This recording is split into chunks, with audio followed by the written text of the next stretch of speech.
स्वाधार योजना 2025-26 ज्याही विद्यार्थ्यांनी वसतिगृहासाठी फॉर्म भरलेला होता आणि त्यांचा वसतिगृहाला नंबर लागलेला नसेल ते विद्यार्थी स्वाधारमध्ये फॉर्म भरू शकतात। तर याबद्दलचा अशा प्रकारे SMS येणे सुरू झालेले आहे, बघू शकता।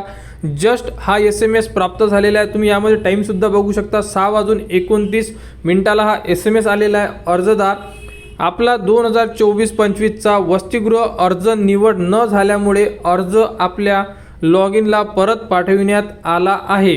कृपया स्वाधार योजनेसाठी आवश्यक शिल्लक कागदपत्रे अपलोड करून अर्ज 10 डिसेंबर 2025 पर्यंत पुन्हा सादर करावा, अन्यथा आपण स्वाधार योजनेसाठी इच्छुक नाही असे समजून आपला अर्ज रद्द करण्यात येणार। महागव्हर्नमेंट।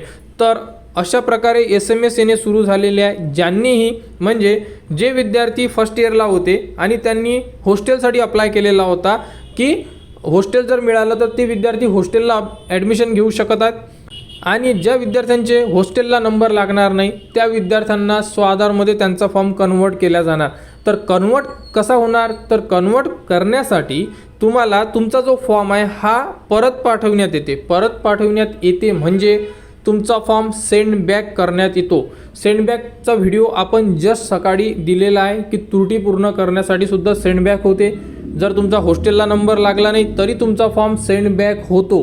अशा प्रकारे तुमचा फॉर्म सेंड बॅक झालेला असेल तर तुम्ही सुद्धा तुमचा जो फॉर्म आहे हा स्वाधारमध्ये कन्वर्ट करू शकता। जर तुम्हाला व्हिडिओ पाहिजे असेल की स्वाधारमध्ये कन्वर्ट कसा करायचा त्याबद्दलचे तुम्ही कमेंट्स करा। कमेंट्स केल्यानंतर जर जास्तीत जास्त कमेंट्स आल्या तर आपण समजू की या कंडिशनमध्ये विद्यार्थी आहेत, तर आपण त्यांच्यासाठी स्पेशली कन्वर्टेड व्हिडिओ देणार की हॉस्टेलमधून स्वाधारमध्ये फॉर्म कसा कन्वर्ट करायचा। सध्या ही एक अपडेट होती। तर ज्यांनाही SMS आलेला असेल त्यांनी आपला फॉर्म कन्वर्ट करा। ज्यांनाही SMS आलेला नसेल त्यांना 1 ते 2 दिवसामध्ये येऊन जाणार, किंवा तुम्ही तुमच्या वसतिगृहाला व्हिजिट करा, त्यांना अशा प्रकारे सांगा की आमचा फॉर्म आम्हाला परत द्या। जर आमचा नंबर लागलेला नसेल तर आम्ही आमचा फॉर्म स्वाधारमध्ये कन्वर्ट करणार। SC कॅन्डिडेट ओनली, ज्यामध्ये फक्त SC कॅन्डिडेटच अलाउड असणार आहे स्वाधार योजनेसाठी। तर स्वाधारमध्ये कोणाला कुठेही अडचण असेल तुम्ही कमेंट्स करा। कमेंट्सवर तुम्हाला संपूर्ण माहिती दिली जाणार, आणि स्वाधार योजनेचे संपूर्ण जे व्हिडिओ आहे आपल्या चॅनलवर प्लेलिस्ट बनवलेली आहे स्वाधार योजनेसाठी। त्यामध्ये तुम्हाला संपूर्ण जेही तुम्हाला डाऊट्स आहे त्याबद्दलचे A to Z व्हिडिओ उपलब्ध आहे। ते व्हिडिओ बघा आणि आपले डाऊट्स क्लिअर करा।